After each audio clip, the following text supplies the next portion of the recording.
বলেও কোনোদিন স্ত্রীকে গালি দিবেন না, অমুকের বাচ্চা, অমুকের বেটি, অমুক, মুখ খুলবেন না। এই ছেলে, তোমার স্বভাব পরিবর্তনের জন্য এসেছি, আল্লাহ তোমার স্বভাবকে পরিবর্তন করুক। বেটার দিন রাত তো স্ত্রীকে গালি দাও কেন? তোমার মুখ খারাপ কেন হতো? মেয়ে রাস্তায় পড়ে আছে। মেয়ে মানুষ অনেক দামি। কিছু বোকা মহিলার কারণে আজকে মেয়েদের অবস্থা এই। মেয়ে অনেক দামি জিনিস। পৃথিবীতে এমন কোনো জিনিস নাই যেখানে শান্তি তৃপ্তি হতে পারে নারী ছাড়া। পৃথিবী এমন কোনো বিছনা নাই সে বিছানায় শুয়ে শান্তি পেতে পারে মানুষ স্ত্রী ছাড়া। পৃথিবীতে এমন কোনো খাদ্য নাই যে খাদ্য খেয়ে মানুষ শান্তি তৃপ্তি পেতে পারে স্ত্রী ছাড়া। পৃথিবীতে এমন কোনো ব্যবস্থাপনা নেই যেখানে মানুষ শান্তি তৃপ্তি পেতে পারে স্ত্রী ছাড়া। স্ত্রী হচ্ছে পৃথিবীতে আল্লাহর পক্ষ থেকে দেওয়া শান্তি তৃপ্তির ব্যতিক্রম জিনিস। আল্লাহ তাআলা বলছেন, অমিন আইতিহান খালাকালাকুম মিন আনফুসিকুম আজওয়াজান লিতাসকুনু ইলাইহা। পৃথিবীর মানুষ, আমি তোমাদের পক্ষ থেকে তোমাদের স্ত্রীদেরকে সৃষ্টি করেছি যাতে করে তোমরা সেখানে শান্তি তৃপ্তি পেতে পারো। ও হলো শান্তির বস্তু, ও হচ্ছে তৃপ্তির বস্তু, ও হচ্ছে আনন্দের বস্তু, সর্ব ধরনের কল্যাণের সুবিধার বস্তু ও। তাহলে তুমি একে গালি দাও কোন লজ্জায়? তোমাকে তো আমি বলেছি জীবনে তুমি কোনোদিন বলবে না তোমার ঠোঁটটা মোটা। একবার যদি ঠোঁট মোটা বলো তাহলে তোমাকে 10 বছর ভালোবাসবে না। ভুলেও তুমি বলবে না তোমার রংটা কালো। একবার যদি রং কালো বলো তাহলে মনটা ছোট হয়ে যাবে, 10 বছর যাবত তোমাকে ভালোবাসবে না।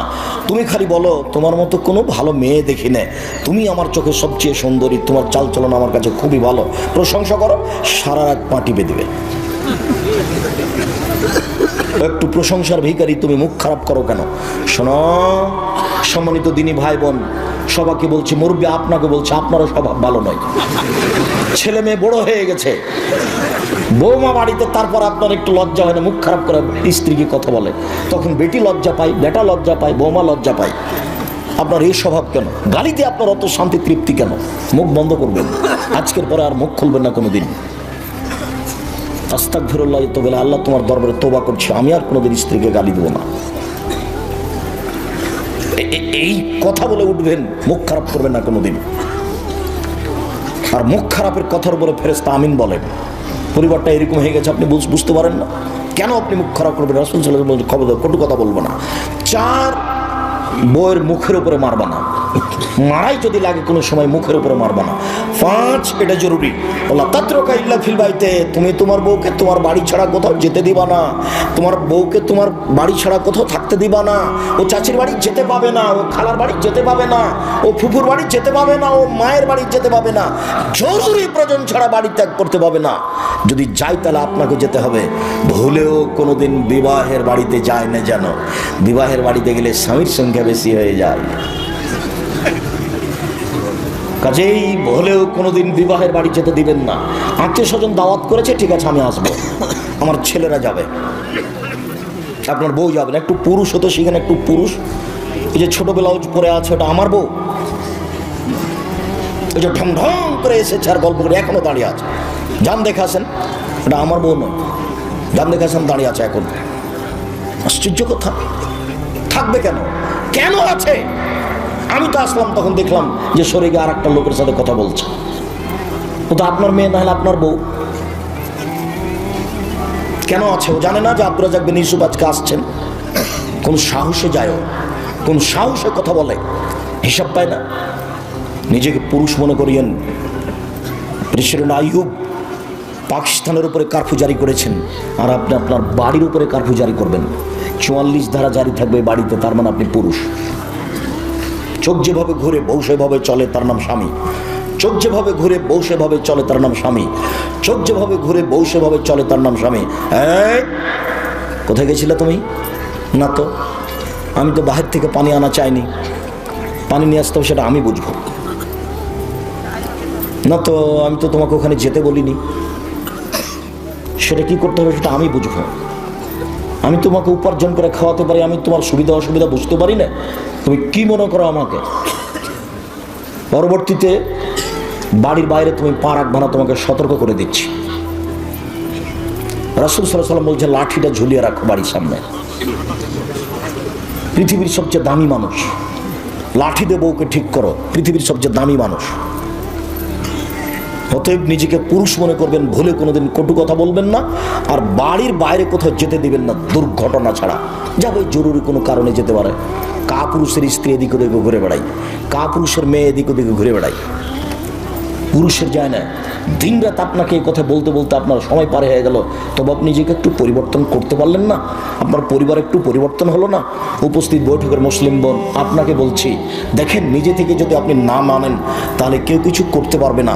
জাহান্নাম ধরা আছে, এভাবে চলে জান্নাত পাওয়া যাবে না। নিজেকে গুটিয়ে নেন, মরণ তো চলে এসেছে। হঠাৎ দেখছিলেন 20 বছর, এখন দেখছেন 50 বছর, এখন দেখছেন 50 বছর, হঠাৎ দেখবেন মরণের সময় চলে এসেছে। বউ বেটি সাথে আছে কিনা? আস্তাগফিরুল্লাহ অতুবিলাইহে বেশি ব্যবহার করবেন সবসময়।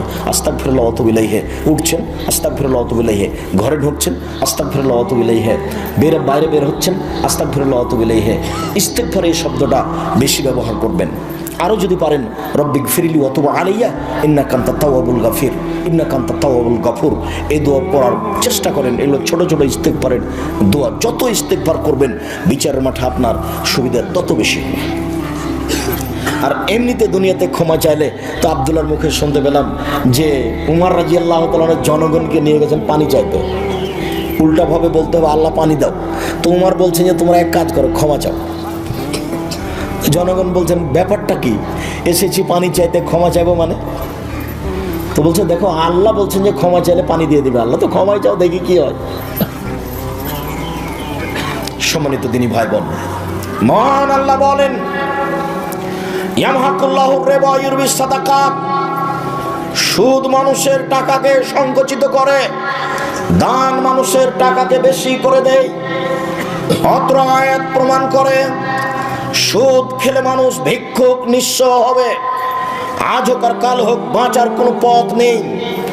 কোটি থেকে কোটি টাকা ইনকাম করলেও আপনার চোখের সামনে টাকা হারিয়ে যাবে, অন্যথা আপনার ছেলের সামনে যাবে, নইলে আপনার নাতি পোতার সামনে যাবে। টাকা একদিন হারাবেই। সুদের টাকার শেষ পরিণত হলো ভিক্ষুক সাজা। কিস্তি তুলে যারা বাড়ি বিক্রি করে তারা, দেখেন আপনার বাড়ির পাশে প্রমাণ আছে, আমি তার জাজল্য প্রমাণ। আমার বাসার পাশে একজন মহিলা, একজন লোক কিস্তি উঠাচ্ছিল, বাড়িটা বিক্রি করে দিয়ে চলে গেছে। এ তো আমি বলিনি, আল্লাহ বলছেন ইয়ামহাকুল্লাহু রিবা, আল্লাহ সুদকে সংকুচিত করেন। সংকুচিতকে আল্লাহ আপনাকে ভিক্ষুক বানান। রাসূল সাল্লাল্লাহু আলাইহি সাল্লাম বলছেন ইন্না রিবা ওয়া ইন কাসরা, যদিও সুদে টাকা বেশি দেখা যায়, ওয়া ইন্না আকিলাতুল কাল্লা, তার ফলাফল হলো নিঃস্ব। তার ফলাফল হলো নিঃস্ব। সুদ থেকে ফিরে আসতে হবে যে কোনো মূল্যে। ভুলেও কোনোদিন ব্যাংক থেকে টাকা উঠিয়ে ব্যবসা বাণিজ্য শুরু করবেন না। ব্যাংক থেকে টাকা উঠিয়ে জমি কিনবেন না। ব্যাংকে চাকরি করে ভদ্রলোক, ব্যাংকে লোন নিয়ে বাড়ি বানিয়েছে, তোবা করতে হবে, ভুল হয়েছে, টাকা ফেরত দিতে হবে, ভিক্ষে করে খেতে হবে। সিদ্ধান্ত ভুল হয়েছে, বাড়ি তো 5 তলা, বউ তো খুব খুশি, আপনার জানাজাই হবে না। আল্লাহ রাসূল বলেন এই শোনো, এই লাশের কোনো লেনদেন আছে নাকি, ঋণ আছে নাকি? জি, তাহলে আমি গেলাম। আল্লাহ রাসূল আমি তার ঋণের পরিশোধের জিম্মেদারি নিলাম, আমি নিলাম। আচ্ছা আচ্ছা ঠিক আছে। তার মানে যার ঋণ আছে তার জানাজাই নেই। লাশকে সামনে রেখে চেয়ারম্যানের বক্তব্য চলবে না, এই কথা ঠিক। লাশকে সামনে রেখে হুজুরের বক্তব্য চলবে না, এই কথা ঠিক। তবে লাশকে সামনে রেখে হুজুর বলবেন এর কোনো ঋণ আছে কি? ঋণ থাকে যদি শহীদ হয়ে গেলেও ক্ষমা হবে না। ঋণ থাকে যদি কোনো পথ তাকে ক্ষমা করতে পারবে না। তাই তো মুহাম্মদ সাল্লাল্লাহু আলাইহি ওয়াসাল্লাম সালাম ফেরার পূর্বে প্রতিদিন বলতেন, সব সময় বলতেন, আল্লাহুম্মা ইন্নী আউযু বিকা মিন আযাবি জাহান্নাম ওয়া আউযু বিকা মিন আযাবিল কবর। আল্লাহ আমি তোমার কাছে বাঁচতে চাই কবরের শাস্তি হতে, আমি তোমার কাছে বাঁচতে চাই জাহান্নামের শাস্তি হতে। আউযু বিকা মিন ফিতনাতিল মাসিহ দাজ্জাল, তোমার কাছে আমি বাঁচতে চাই দাজ্জালের ফিতনা হতে। আউযু বিকা মিন ফিতনাতিল মাহি ওয়াল মামাতে, আমি তোমার কাছে বাঁচতে চাই ইহকালের বিপদ, আমি তোমার কাছে বাঁচতে চাই পরকালের বিপদ হতে। ইহকালের বিপদ হতে, পরকালের বিপদ হতে, কবরের ফিতনা হতে, দুনিয়ার ফিতনা হতে। আউযু বিকা মিনাল মাহসাম ওয়াল মাগরাম, তোমার কাছে বাঁচতে চাই আমি ঋণ কর্য হতে, তোমার কাছে বাঁচতে চাই আমি বড় পাপ হতে, তোমার কাছে বাঁচতে চাই আমি ঋণ কর্য হতে। হতে তোমার কাছে বাঁচতে চাই, আমি বড় পাপ হতে দিন রাত তিনি ঋণ থেকে বাঁচতে চাইতেন। আল্লাহ আমার জন্য ঋণ না হয়, আল্লাহ আমার জন্য ঋণ না হয়। আপনার মাথায় কিভাবে বুদ্ধি আসলো, গোবর ঢুকলো যে আপনি ব্যাংক থেকে লোন নিয়ে বাড়ি করতে গেলেন, ব্যাংক থেকে লোন নিয়ে ব্যবসা করতে গেলেন? আমি তো তা কোনোদিন আব্দুর রাজ্জাক বিন এই সময় পরামর্শ দিইনি। আমি বলেছি চকলেট দিয়ে ব্যবসা শুরু করতে হবে, তাহলে ঋণ নেওয়া লাগবে না। চকলেটের পরে কি গো? কলা, তারপরে কাপড়, তারপরে আরো কিছু। কলা দিয়ে ব্যবসা শুরু করলে ঋণ নেওয়া লাগবে? চকলেট দিয়ে? তা আপনি কোটি টাকা দিয়ে হিরোইন কিনলেন কেন কলকাতায়, আর ঢাকায় বিক্রি করলেন? এ ব্যবসা চলবে না। সম্মানিত দিনী ভাই বোন, আল্লাহ তাআলা বলেন চিরদিনের জন্য সুদের চূড়ান্ত সিদ্ধান্ত, সুদের ব্যাপার আল্লাহর পক্ষ থেকে চূড়ান্ত ফয়সালা। যারা সুদ খাবে তাদের অর্থ কমে যাবে। রাসূল সাল্লাল্লাহু আলাইহি সাল্লাম বলেছেন, সুদ দেখতে বেশি লাগে বটে, সুদের পরিণাম হলো নিঃস্ব ভিক্ষুক হওয়া। মহান আল্লাহ বলেন, আল্লাহুল বায়'a ওয়া হারামার রিবা, আল্লাহ তাআলা ক্রয় বিক্রয়কে বৈধ করেন, সুদকে হারাম ঘোষণা করেন। জাবের রাদিয়াল্লাহু তাআলা আনহু বলেন, লানা রাসূলুল্লাহ সাল্লাল্লাহু আলাইহি ওয়াসাল্লাম আকাল রিবা। পৃথিবীর মানুষ শুনে রাখো, আল্লাহর নবী অভিশাপ করেন যারা সুদ খায় তাদের উপরে অভিশাপ, যারা সুদ দেয় তাদের উপরে অভিশাপ, যারা সুদের অঙ্ক কষে তাদের উপরে অভিশাপ, যারা সুদের উপরে সাক্ষী থাকে তাদের উপরে অভিশাপ। অকালাহুম সাওয়া, তিনি বলেন সবাই সমান। বলেও কোনোদিন আপনি মনে করবেন না ইসলামী ব্যাংকে চাকরি করা যায়। এদেশে কোনো ইসলামী ব্যাংক হিসাবে রাসূলের পদ্ধতিতে কোনো ব্যাংকিং ব্যবস্থা নেই। সবারই সম্পর্ক আছে বাংলাদেশ ব্যাংকের সাথে। অতএব কে 100% নিখুঁতভাবে ব্যবসা করছে এই কথা বলতে পারে না। আরো অবাক কথা যে আমি 5 লক্ষ টাকা 10 লক্ষ টাকা রেখেছি ব্যাংকে, প্রতি মাসে আমাকে 1 লক্ষতে 1000 করে টাকা দেয়। ব্যবসা কি এত নিরাপদে হয়? ব্যবসা মানে হলো আমি সাপাহার বাজারে তরি তরকারি কিনলাম, ট্রাক ভর্তি করে নিয়ে গেলাম রাজশাহীতে বিক্রি করব বলে, রাস্তায় গাড়িটা অ্যাক্সিডেন্ট হলো, সবজি নষ্ট হয়ে গেল, তার নাম ব্যবসা। কিনেছিলাম 10,000-এ হলো 10,500, তার নাম ব্যবসা। কিনেছিলাম 20,000-এ হয়ে গেল 15,000, তার নাম ব্যবসা। আরে নিরাপদে প্রতি মাসে আমার জন্য 10 লক্ষতে 10,000, 10 লক্ষতে 10,000, 10 লক্ষ। ধর্ম পাগল হয়ে গেছে। धर्म राजशाही चांपाइनबाबगंज हवाई लड्डू दोनों हाथ में लड्डू है, जो चाहे उसको खा ले, जो चाहे उसको छोड़ दे। ভুল হিসাব ব্যবসায় তো নিরাপদ হতে পারে না। অতএব এই দেশের মাটিতে ব্যাংকিং ব্যবস্থায় চাকরি করে পয়সা উপার্জন বৈধ হবে এ কথা অসম্ভব। এদেশে এমন কোন এনজিও নেই যে এনজিওতে চাকরি করে সেই পয়সা দিয়ে চাউল কিনে ভাত খেয়ে বাদাত কবুল হতে পারে। ভুল হিসাব। হুজুর যা বলেছেন তা ভুল বলেছেন। এদেশে যে সন্দেহযুক্ত ব্যবসা আছে সেই সন্দেহযুক্ত ব্যবসা ছেড়ে দিয়ে জীবিকা নির্বাহ করতে হবে। বেশি দিন বেঁচে বেশি পয়সা অবৈধভাবে উপার্জন করার চেষ্টা করিয়েন না, যেহেতু এক সময় যেতেই হবে পৃথিবী ছেড়ে। কাজে এত কিছু হিসাব করা ঠিক হবে না। এই ছেলে, আচ্ছা তোমার আব্বার কথা বলি, তোমাকে বাদ দিলাম, তোমার বাপ বেশি কষ্ট পাবে তো সেই জন্য। তো এখন তো সব জমি কেয়ার হয়ে গেছে। চাঁপাইনবাবগঞ্জের দিয়াড়ে জমি তো কেয়ার ছিল না, তো ধান জমি মেপে ধান বোনা হতো, জমি মেপে ধান কাটা হতো। তো এখন তোমার বাপ ফাঁড়ি দিচ্ছে, ফাঁড়ি বুঝো ফাঁড়ি, তো সামনে একটা ধানের থোপ পড়েছে, এটা তোমার বাপ কোন দিকে করবে? তোমার বাপ কোন দিকে করেছে জিজ্ঞাসা করি। মানে জাহান্নাম চলে গেছে, তাহাজ্জুদ দিয়ে হবে না। বাপ একটা বুদ্ধি করো, আল্লাহ কিভাবে কি করেছে এখন তো হিসাব দিতে পারবো না। তো যাক 10,000, 20,000, 50,000 টাকা জামিয়া সালাফে বাইতুল্লাহ জামে মসজিদে দিয়ে দিলাম, আল্লাহ তুমি বাঁচা। পথ সহজ একটা হতে পারে, নিরুপায় এই পথটা অবলম্বন করা যেতে পারে। 10-এর পয়সা ক্ষমা হওয়ার কোনো পথ নেই, আরেকজনের হক ক্ষমা হওয়ার কোনো পথ এভাবে নেই। তার কাছে ক্ষমা নিতে হবে, ধান ফেরত দিতে হবে, না হলে একটা পথ অবলম্বন করলে হতে পারে পথ আল্লাহ আলাম। সম্মানিত দিনী ভাই বোন, যত পথ আছে সুদের সব পথ বন্ধ। আব্দুল্লাহ ইবনে হানজালা গাসিল রাদিয়াল্লাহু তাআলা আনহু বলেন, রাসূল সাল্লাল্লাহু আলাইহি সাল্লাম বলেছেন, দিরহাম রিবা ইয়াকুলু রাজুলু ইয়ালাম আসাদ মিন সিদ্দাত ওয়া সালাসিনা জিনিয়া। কেউ যদি জেনে শুনে 1 টাকা সুদ খায়, 36 বার জেনা করে যত পাপ হবে, 1 টাকা সুদ খেলে তার চেয়ে বেশি পাপ হবে। সম্মানিত দিনী ভাই বোন, পাপের চেয়ে বড় আছে, তবে ভাষা এত কঠিন নেই। পাপের চেয়ে বড় আছে, তবে ভাষা এর চেয়ে কঠিন নেই। এই ছেলে, ওই যে তোমার পাশ থেকে, ওই যে আপনার পাশ থেকে লোকটা বা ছেলেটা উঠে চলে যাচ্ছে, আপনি নিষেধ করেন না? আমি তো বেশি ক্লান্ত, আমি তো এখান থেকে বের হয়ে লক্ষ্মীপুর যাব, নোয়াখালী প্রতিষ্ঠানে উঠব। আমি তো এসেছি সাতক্ষীরা থেকে এসে প্রতিষ্ঠানে থেকেছি, কাজ করেছি। তারপরে জোহরের পরে ফতোয়া বোর্ডে বসেছি। আপনাদের মাসিক আল ইতেসামের ফতোয়া বোর্ড হয় প্রতি মাসে। আপনাদের একটা অতীব গুরুত্বপূর্ণ পত্রিকা আছে, মাসিক আল ইতেসাম পত্রিকা। সম্মানিত দিনী ভাই বোন, সব কিছু হারিয়ে গেলে মাসিক আল ইতেসাম পত্রিকা হারায় না যেন।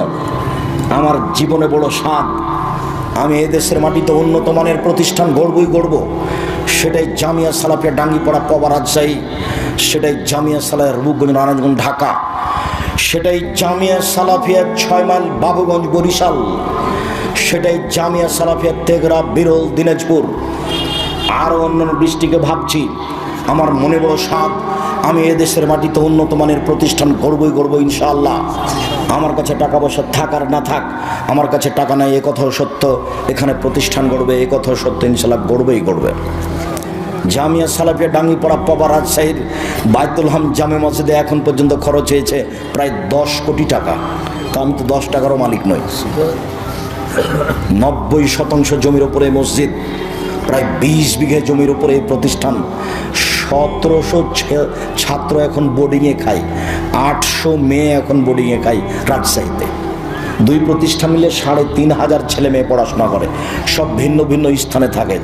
এখন প্রায় 20 লক্ষ টাকা মাসে বেতন লাগছে জানুয়ারি থেকে।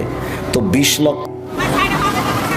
সম্মানিত দিনী ভাই বোন, এই প্রতিষ্ঠানের মুখপাত্র পত্রিকা হচ্ছে মাসিক আল ইতেসাম পত্রিকা, যার কারণে এই পত্রিকার সাথে আপনার সম্পর্ক থাকতে হবে। কাজে আপনি আমাকে ক্লান্তি দেখায়েন না। ফতোয়া শেষ করে 7:30 8টার সময় আমি গাড়িতে উঠেছি, গাড়িতে উঠে আপনার এখানে এসেছি। আমি আপনার সামনে এখন কথা বলছি। কথা বলে আমি ঢাকা জামিয়া সালাফিয়া হয়ে আমি যাব লক্ষ্মীপুর নোয়াখালী, সেখানে প্রোগ্রাম করে ফিরে জুমার খুতবা দিব কুমিল্লা ইনশাআল্লাহ। কুমিল্লা থেকে খুতবার পরে আমি যাব ব্রাহ্মণবাড়িয়া, ওখানে প্রোগ্রাম শেষে আমি যাব সিলেট মৌলিবাজার ইনশাআল্লাহ। সিলেট মৌলিবাজার হয়ে বিমান হয়ে ঢাকা হয়ে সৈয়দপুর হয়ে দিনাজপুরে প্রোগ্রাম করে রাজশাহী ফিরবো, এই মর্মে বের হয়েছে। আপনি যদি বলেন আব্দুর রাজাক সাহেব আমি আপনার চেয়ে ক্লান্ত, তাহলে কি এটা চলবে? দয়া করে আমাকে কাজ দেখায় না কিছুক্ষণ। সম্মানিত দিনী ভাই বোন, আর আপোষে কোনো কথা বলবেন না, আপনাকে বলছি। আর এরপরে আপনি আপনার স্ত্রীকে বলে দিন যেন চিল্লাচিল্লি না করে, ঢং যেন না দেখায়। একবার মুখ বন্ধ করে ছেলেকে কোলে নিবে, মুখ বন্ধ করে, মুখ খুলে যেন কিছু না বলে। আর ছেলেরা তোমরা খুব সোচ্চার হও। জেনা সবচেয়ে মহাপাপ, জেনা ঘৃণিত পাপ। যেগুলো বড় বড় পাপ রয়েছে তার সবচেয়ে ঘৃণিত পাপ হলো জেনা। জেনার পাপের ভাষা এত কঠিন নয়। সবচেয়ে ঘৃণিত পাপ হলো চুরি। চুরির পাপের ভাষা এত কঠিন নয়। ঘৃণিত পাপ হলো মিথ্যা সাক্ষী। নওগাঁ জেলে 20 বছর থেকে একটা লোক আছে, নিজেই জানে না আমি কেন জেলে। ও হলো 1 নম্বর আসামি। যেদিন মারামারি হয় সেদিন ও ছিল রংপুরে, আর সাক্ষী দাদা বলছে আমি নিজ চোখে মারতে দেখেছি। অথচ যাকে মারতে দেখেছি বলছে সেদিন ওই গ্রামেই ছিল না। তাহলে কেমন সাক্ষী দিলে? এর না মিথ্যা সাক্ষী। মিথ্যা সাক্ষী দিবে যে সে জাহান্নামে যাবে।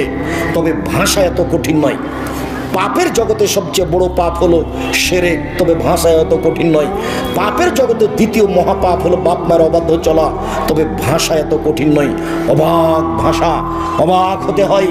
রাসূল সাল্লাল্লাহু আলাইহি ওয়াসাল্লাম বলছেন, কে যদি জেনে শুনে 1 টাকা সুদ খায়, 36 বার জেনা করে যত পাপ হবে, 1 টাকা সুদ খেলে তার চেয়ে বেশি পাপ হবে, তার নাম সুদ। রাসূল সাল্লাল্লাহু আলাইহি সাল্লাম বলেন, আর রিবা সাবুনা জুজান, আয়েশা রাদিয়াল্লাহু আনহা উম্মাহু, সুদের পাপের 70টি ভাগ রয়েছে। তার ছোট ভাগ হলো মার সাথে জেনা করলে যেমন পাপ হয়। ইন্না লিল্লাহি ওয়া ইন্না ইলাইহি রাজিউন। সুদের পাপ ছোট থেকে বড়, বড় থেকে ছোট।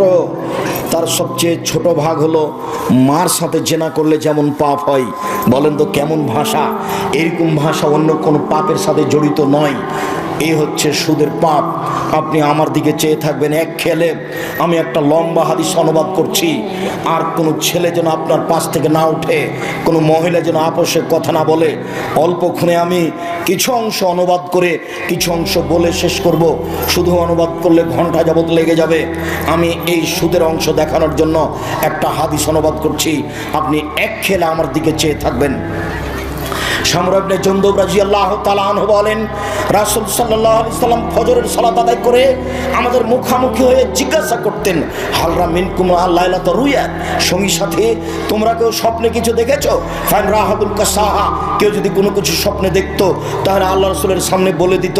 আল্লাহ রাসূল তখন তার তাবির করে দিতেন, তোমার স্বপ্নের ফল হলো এই, তোমার স্বপ্নের ফল হলো এই, তোমার স্বপ্নের ফল হলো এই। একদা ফজরের সালাতের পরে আল্লাহর নবী আমাদেরকে বলছেন, তোমরা কি গত রাত্রে কোনো স্বপ্নে কিছু দেখেছো? বললেন লা। আমরা বললাম, জি না, আমরা স্বপ্নে কিছু দেখিনি। তখন আল্লাহ রাসূল নিজে বলছেন, শোনো, ইন্নী রাআইতুল লাইলাতা রাজুলাইনি, আমি গত রাত্রে 2টা লোককে স্বপ্নে দেখলাম।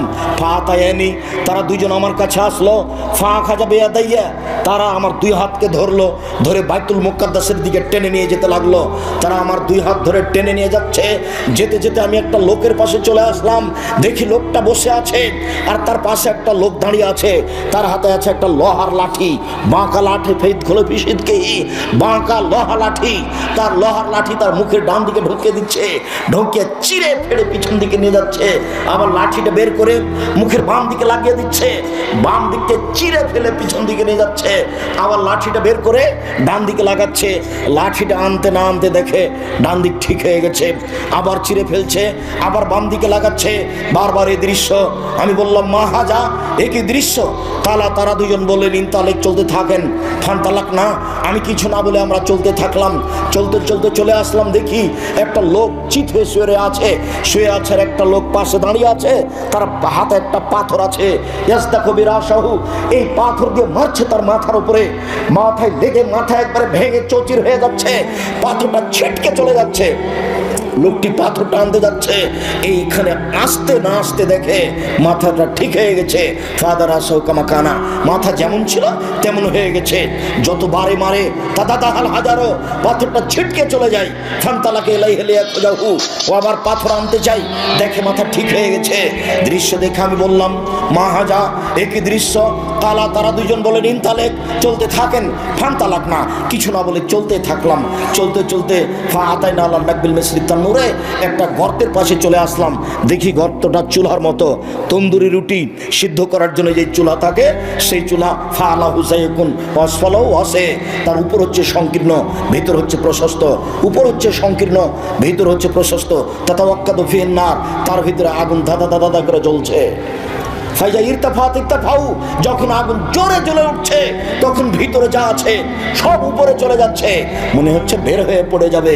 ফাইজা খামেদাত রাজাউ ফিহা, আগুন যখন একটু কমে যাচ্ছে, সব নিচের দিকে চলে যাচ্ছে। ফিহারে জ্বলন নেশান, ওরা দেখি সেখানে নারী পুরুষ উলঙ্গ অবস্থায় জমা ধরে আছে। আর যখন আগুন জোরে জ্বলে উঠছে, নারী পুরুষ একসাথে হয়ে উলঙ্গ অবস্থায় দাদা দাদা দাদা করে উপরে চলে যাচ্ছে। আবার যখন আগুন কমে যাচ্ছে, আবার নিচের দিকে চলে যাচ্ছে। আমি বললাম, মা আচ্ছা, একই দৃশ্য, ছি ছি ছি ছি ছি ছি, জীবনের একই কথা। আরে একই কথা, পুরুষ নারী কেন উলঙ্গ হয়ে একসাথে জমা ধরে আছে, তারা কেন আগুনে এভাবে জ্বলছে, ঘটনা কি? তখন তারা দুজন বললেন, ইনতালেক, চলতে থাকেন। ফান্তালাক না, কিছু না বলে চলতে থাকলাম। চলতে চলতে দেখি একটা রক্তের নদী। নদীতে পানি নেই, শুধু রক্ত রক্ত। দেখি রক্তের নদীর পাশে একটা লোক রয়েছে আর ভিতরে একটা লোক আছে। যতবার লোকটা রক্তের নদী থেকে উঠার চেষ্টা করছে ততবার তার মুখের উপরে পাথর বেড়ে তাকে রক্তের নদীর ভিতরে করে দিচ্ছে। দৃশ্য দেখে আমি বললাম, মাহাজা জিবরাইল, একই দৃশ্য, ব্যাপারটা কি? লোকটাকে এইভাবে মেরে রক্তের নদীর মাঝামাঝিতে করা হচ্ছে কেন? নদীতে কেন পানি নাই, শুধু রক্ত রক্ত, ঘটনা কি? তারা দুইজন বললেন, ইনতালেক, চলতে থাকেন। ফান্তালাক না, কিছু না বলে চলতে থাকলাম। ফাতাইনা আলা রাউজাতিন খাজরা, চলে আসলাম একটা সবুজ বাগানে, বিশাল বাগান, ঝকঝকে টকটকে আছে সবুজ বাগান। ফিহা সাজারাতুন নাজিমা, দেখি তাতে একটা বিশাল বড় গাছ। অফিয়াসলি সাজারের সাইখন, দেখি গাছের পাশে একটা বৃদ্ধ মানুষ বসে আছেন। অমামু আলাদুন নাসের, দেখি বৃদ্ধ মানুষের সামনে কতগুলি বাচ্চা ছেলে ছোটাছুটি দৌড়াদৌড়ি করছে। রাজুলুন কারিবুন মিনাশ সাজারে, গাছ থেকে একটা দূরে একটা লোক ইউকুদুন নারা, দেখি লোহার লাঠি নিয়ে আগুনকে উত্তেজিত করছে। ফাসায়দা বিয়া সাজারা, তারা দুজন আমাকে গাছের উপর দিকে নিয়ে চলে গেল। পাতখানের দাঁড়ান নিগে একটা ঘরে ঢুকিয়ে দিল। মারাই তো হাসানা কাত্ত, আমার জীবনে এত সুন্দর টকটকে ঝকঝকে ঘর জীবনে কোনোদিন দেখিনি। সেই ঘরের ভিতরে দেখি যুবক যুবতী, বৃদ্ধ, ছেলে মেয়ে সব ভর্তি। ফাখরাজানি মিনহা, তারা দুজন আমাকে সেই ঘর থেকে বের করে নিল, আর উপরে নিয়ে চলে গেল, আর উপরে নিয়ে গিয়ে একটা ঘরে ঢুকিয়ে দিল। হে হাসান আফজাল মিনহা, আরে পরের ঘরটা আগের ঘরের চেয়ে অনেক অনেক অনেক উত্তম, অনেক সুন্দর। কি আমার বিজ্ঞার আমি বিবরণ দিই, আমি দেখি সেখানে যুবক আর বৃদ্ধ মানুষ আছে, মহিলা নেই, ছেলে মেয়ে নেই, এটা দেখতে পাই না, শুধু দেখলাম যুবক আর বৃদ্ধ মানুষ। আমি তাদের দুজনকে বললাম, আখবিরিন আমার আয়, তো শোনো, আমি যা কিছু দেখেছি আমাকে বলে দাও, আমি এগুলো কি দেখলাম, কালা নাম। তারা দুজন বললো, জি হ্যাঁ, আপনাকে সব বলে দিচ্ছি। এবার আপনি আরো সতর্কতার সাথে এক খেলে চেয়ে থাকবেন। এই ছেলে, কারো গায়ে হাত রাখো না, রেডি হও। তোমাকে আমি বিরক্ত করতে আসিনি, তোমার বিরক্তির আগে আমরা আলোচনা শেষ করব। যেহেতু এখন সব দৃশ্যগুলি যেগুলো তিনি দেখলেন তার বিবরণ দেওয়া হবে, এক খেলে চেয়ে তখন হাদিস বুখারী, সন্দেহের কিছু নেই। ওই যে আপনি দেখলেন যার মুখের পাশ দিয়ে লোহার লাঠি, বাঁকা লাঠি ঢুকিয়ে মুখ চিরে ফেলা হচ্ছে, রাজুলুন কাযযাব, ও হলো মিথ্যুক, মিথ্যা কথা বলতো। আজকে দোকানে বসে কটা মিথ্যা কথা বলেছেন? এই ছেলে, তুমি তো খুব ছোটাছুটি করো, মিছিল বের করো, তোমার মাথায় কিছু আছে? তোমাকেও খেতে দিবে? মানুষের বাড়িতে কাজ করে খাও, মানুষের পিছনে পড়িও না। পৃথিবী অনেক বড়, দেখো, মিথ্যে কথা ত্যাগ করো, বাকি আর কোনোদিন মুখ দিয়ে মিথ্যে কথা বলবো না। এ দেখো, আল্লাহ রাসূল বলছেন এইভাবে তার মুখ চিরে ফেলা হবে বিচারের দিন পর্যন্ত, বারবার মুখকে চিরে ফেলা হবে ওর যে মিথ্যে কথা বলে। তারপর ওই যে দেখলেন একটা লোক চিথে শুয়ে আছে, পাশ থেকে পাথর দিয়ে তার মাথাকে ভেঙে ফেলে দেওয়া হচ্ছে। ফারাজুলুন আলেম, মনে হচ্ছে না হুজুর মানুষ। বক্তা হলে আরো কঠিন, হুজুর হলেই কঠিন, বক্তা আরো কঠিন। আব্দুর রাজ্জাক সাহেব, বক্তা কেন কঠিন হলে একটু বলবেন? হ্যাঁ, সেটা আপনার জানা আছে। ওই যে আল্লাহ রাসূলকে একবার জিবরাইল উপরে নিয়ে যাচ্ছিলেন, দেখলেন যে কতগুলো লোকের ঠোঁট জিভাকে আগুনের কাঁচি দিয়ে কেটে দেওয়া হচ্ছে। জিভাকে আগুনের কাঁচি দিয়ে কেটে দেয়, বিশাল কথা তো, আগুনের কাঁচি জিভাকে কেটে দেওয়া হচ্ছে। তা আল্লাহ রাসূল তো দেখে অবাক। জিবরাইল বলে এ কি কথা? আরে মানুষের জিভাকে কেটে দেওয়া হচ্ছে কেন? মানে হলে এরা কারা? তখন জিবরাইল বলছেন, হাউলাই খুতবাউ মিন উম্মাতিক, এগুলো আপনার উম্মতের বক্তা। আমি বলেছি শতকরা 95 জন বক্তা মিথ্যুক, তবে আমি বলিনি ইনি মিথ্যুক, এ কথা আমি বলিনি। আমি বলেছি শতকরা 98 জন মুফাসসির মিথ্যুক, তবে আমি বলিনি ইনি মিথ্যুক। তোমার যদি সাহস হয় যে আমার মুফাসসির মিথ্যা কথা বলে না, তাহলে তুমি পেশ করতে পারো, আমি তোমাকে কথায় কথায় দেখাবো। শোনো, দিন রাত দেখালাম, ওই তো তাবিজের কথা নকশা করা আছে, আর মানুষের বানানো দোয়া, দোয়া খাতমিল কোরআন, কোরআন শরীফ খতমের দোয়া, আমি কিয়ামত পর্যন্ত সময় দিয়েছি, আরও সময় দিয়েছি। বর্তমানে এসে যদি 3 ফুট পর পর দাঁড়ানো প্রমাণ হয়ে যায়, তা আমি আব্দুর রাজ্জাক বিন ইউসুফ আর কোনোদিন বক্তব্য দিব না। আজ থেকে নিয়ে কিয়ামত পর্যন্ত যদি কাবা ঘরে প্রতিদিন 3 ফুট পর পর দাঁড়ায়, তবুও হবে না। মুহাম্মদ সাল্লাল্লাহু আলাইহি সাল্লামকে আবার পৃথিবীতে আসতে হবে, এসে বলতে হবে, পৃথিবীর মানুষ আমি মুহাম্মদ বলছি, তোমরা 3 ফুট পর পর দাঁড়াও। সেদিন হতে পারে, তাছাড়া হবে না। যেহেতু মুহাম্মদ সাল্লাল্লাহু আলাইহি সাল্লাম কিয়ামত পর্যন্ত আর কোনোদিন আসবেন না, এই সিদ্ধান্তের কোনোদিন পরিবর্তনও হবে না। মসজিদে মরে যাওয়া ভালো, মাঠে মরার চেয়ে কোথায় মরবো? মসজিদেই মরি। আরে সুলিও হয়নি, ফাঁসিও হয়নি। ইংরেজ সরকার আলেম ওলামাকে ধরে ফাঁসি দিত, আর ছেলে মেয়েকে বাড়ি থেকে বের করে দিয়ে বাড়িতে আগুন লাগিয়ে দিত। এটা হলো ইংরেজদের সিদ্ধান্ত। লোকটাকে কি করেছে? মাওলানা সাহেবকে ধরে কি করেছে? ফাঁসি দিয়ে দিয়েছে। আর স্ত্রী ছেলে মেয়েকে কি করেছে? বাড়ি থেকে বের করে দিয়েছে। তারপর বাড়িটাকে কি করেছে? আগুন দিয়ে চালিয়ে দিয়েছে। তো ওই বেশি মাজলুম না আপনি? আপনার সুলিও হলো না, ফাঁসিও হলো না, আর আপনি বলেন হ্যাঁ বেশি মানুষ আসবে না, বেশি মানুষ আসবে না 3 ফুট পর পর।